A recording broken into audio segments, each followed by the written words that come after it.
Hi everyone, this video is to go over our syllabus. It may not be our exact syllabus, but it will be very similar to the syllabus for your class. So at the top is our meeting times, then you have my name, my office hours, and I'm more than happy to meet with you other times, but that's the time I will automatically be in WebEx.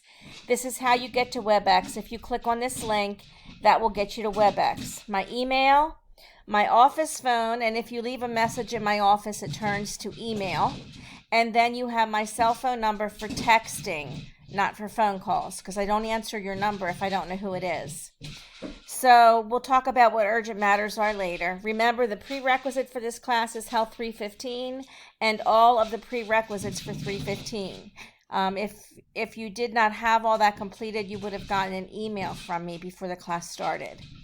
Here's the name of our textbook. It's Community Toolbox. It's free.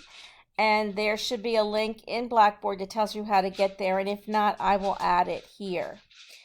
I have a YouTube page, so in case Blackboard goes down, you can go to YouTube and watch almost any video in the course. And this course also has a Facebook page, and I'll be asking you to post a photo or an emoji that we can use to represent you on the Facebook page. You can read over the course description. There's our Blackboard page. National certification standards for health educators. There's 8 responsibilities beginning in April of 2021. So this syllabus has those responsibilities listed because in April of 2021, which is when you would be able to take the test, they will be covering these 8 areas. So in the syllabus, it lists each of the 8 areas and what this class covers under each one of those. And it's important for you to look at, and I am going to ask you to refer to some of this in some of your papers. So that goes through many pages because there's a lot we cover in the class. And you can read those on your own. And then after those, there are other standards that we have to list. So these are things we have to list in the syllabus. These are not as important, but we cannot take them out yet. These are the actual course objectives of what we're going to do. And then we're going to talk about course policies, and we'll go over the things that are important. So you are responsible to know what's going on. And I want to point out that we're having a health fair. Every semester the health fair is slightly different, but we will have a health fair event, and you are required to participate that. And again, that participation varies based on how it happens. There's a lateness thing for health fair. You can read over that. You lose a substantial amount of points if you're late to the event, and that changes also based on what the event is. Absence from or lateness to the health fair, if you have a documented reason, then there's nothing. There's no points taken, but otherwise you lose points. Attendance, several of you have asked me for an online class, do you have to attend? And the answer is yes. You must attend class either Tuesday and Friday or Thursday and Friday from 2 to 3:15. That is required. If you miss class, this class is set up like a work site, a work setting. So if you miss class, you're allowed so many absences before it counts. Just like at work, you get personal leave. So you have 2 days you can miss before it counts against you. Read over this because lateness counts against you, leaving early counts against you, and absence counts against you. If we are in an online class and it's obvious that you're not really there, you will be marked absent that day. And it's obvious that you're not there when we do something and you don't do what we're asking you to do, then I know you're not there. Attendance, we've gone over. Lateness, we've gone over. You'll be required to have meetings in your groups, and attendance is taken at those meetings also, and there's some information there about lateness to those.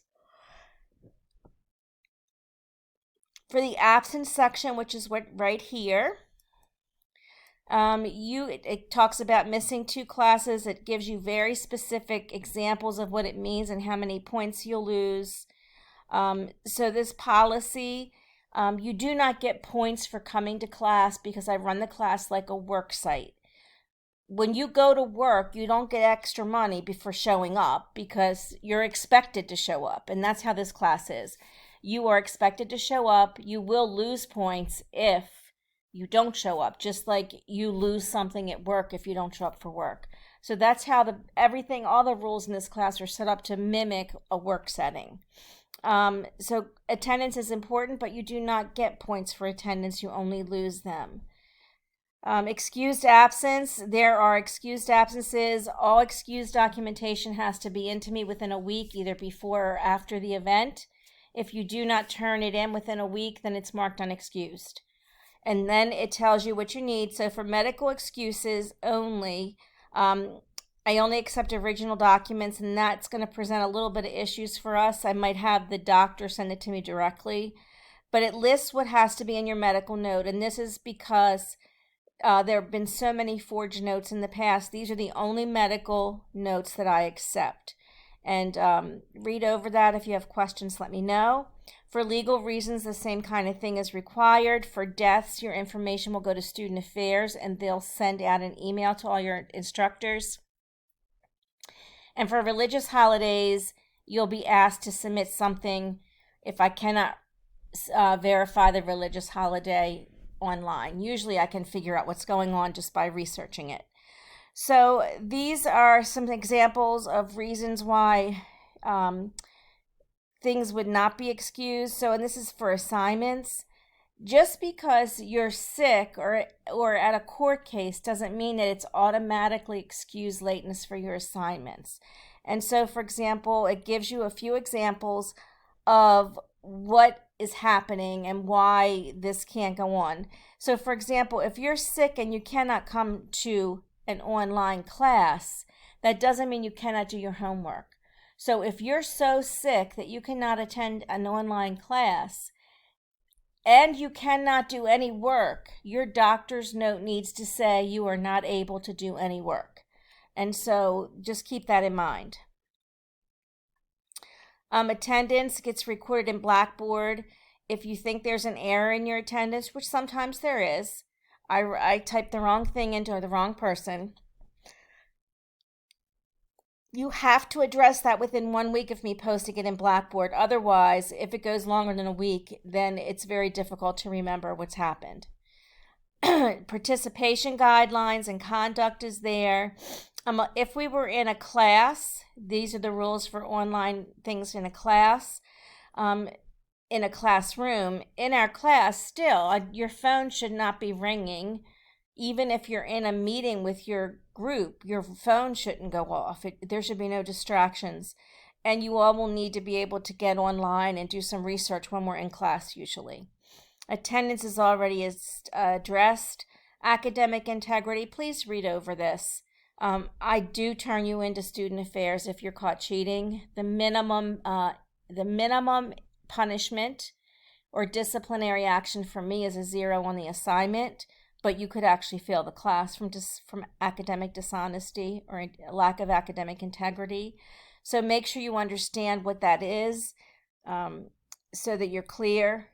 Minimum penalty is a 0, and everyone who's found guilty goes over to Student Affairs for further disciplinary action.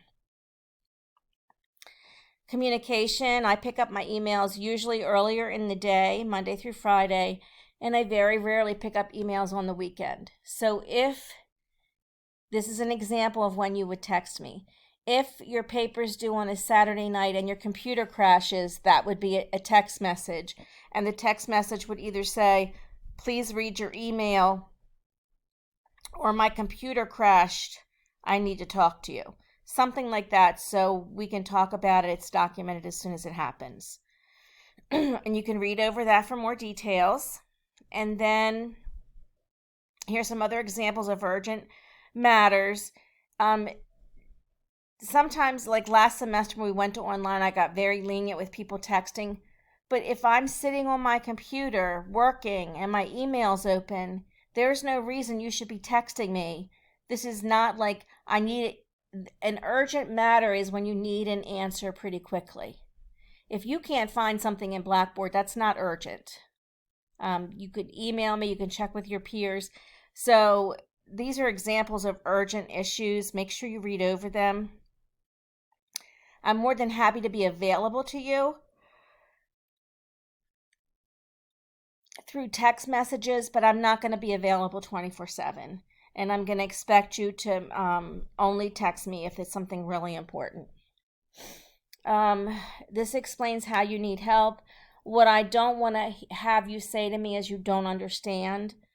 That's not specific enough and I cannot help you. If you don't understand, you need to be able to say, I understand X, I understand Y, but when I got to Z, I couldn't figure it out.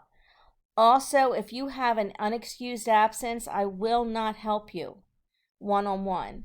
That's not it. If you are in class and you need help, I'm going to ask to see your notes. Because if you choose not to take notes while you're in a lecture or whatever it is we're doing, that's not a reason for me to give you a one-on-one lesson. So I'm happy to help you if you have taken notes and you've made an effort. If you have not made an effort, then I'm not giving you the special one-on-one attention. Course grading, it talks about lateness. Lateness is not acceptable. It's 25% off for every day it's late. So after 4 days, it's a 0. It's really not acceptable to have lateness, and it's not acceptable in a work site.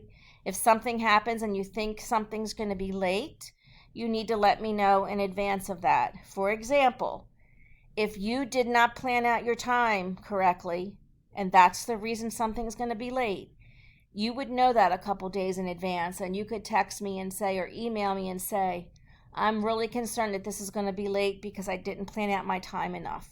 And if you tell me that in advance, I'll probably give you a 1-day leeway once. But if it happens more than once, then I'm not going to do that. So I'm reasonable, but I'm not going to get crazy with giving you latenesses for everything.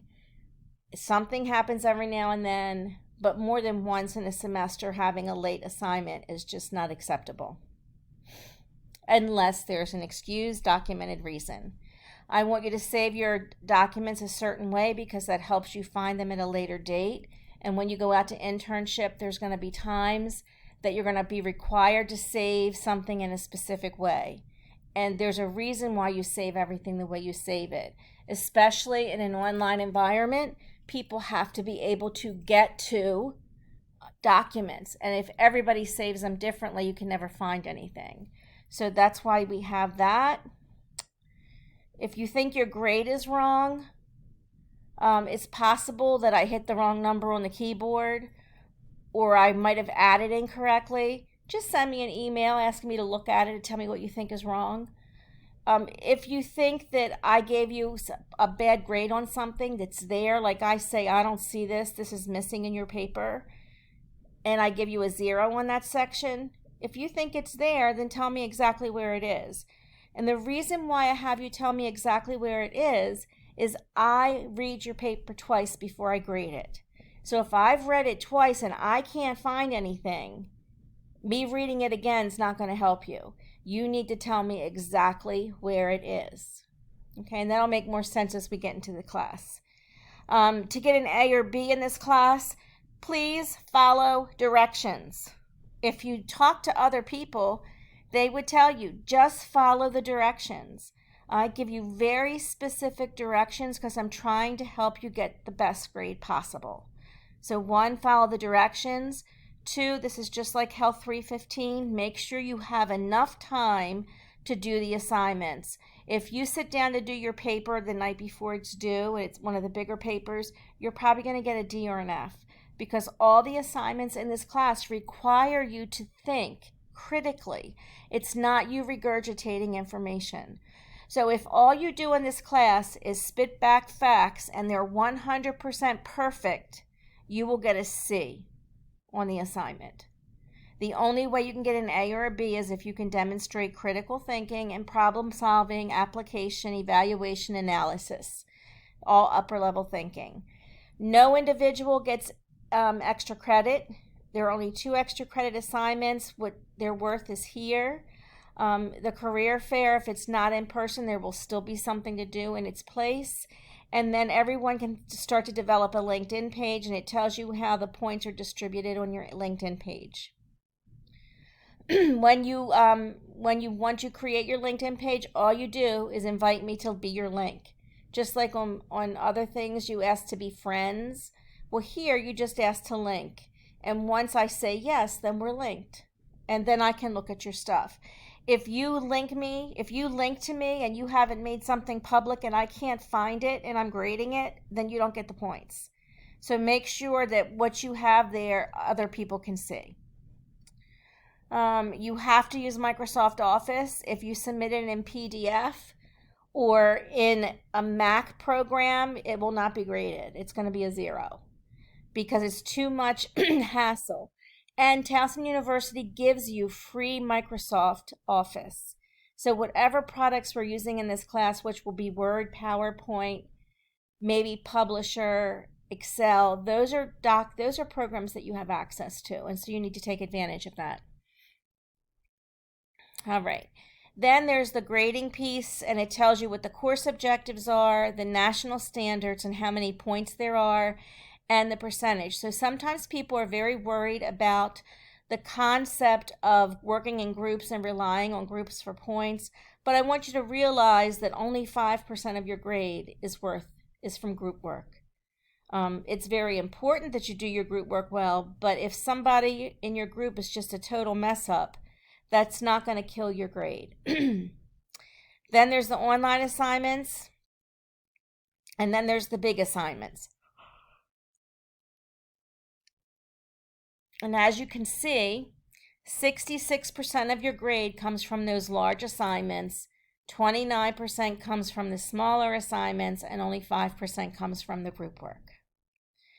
Then there's a description of each of the assignments, and they're more specifically described inside Blackboard with scoring rubrics. There's this grading policy and how grades are assigned.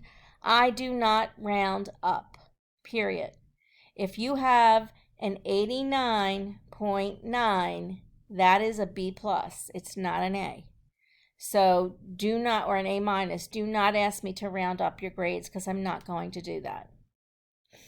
Your grade is an indication of the work that you've completed for the semester. And I've tried to set it up at the end of the semester. I think most people agree that that is the level of work they did.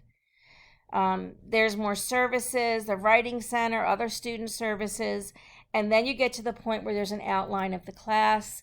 The only thing I want to go over here, some of these dates up here are going to change. We have the health fair, and I'll explain in class when we meet why there's a series of dates. We have a meeting on Monday of the 14th of September. Not everybody in your group will go. Again, I'll talk about that the first day of class.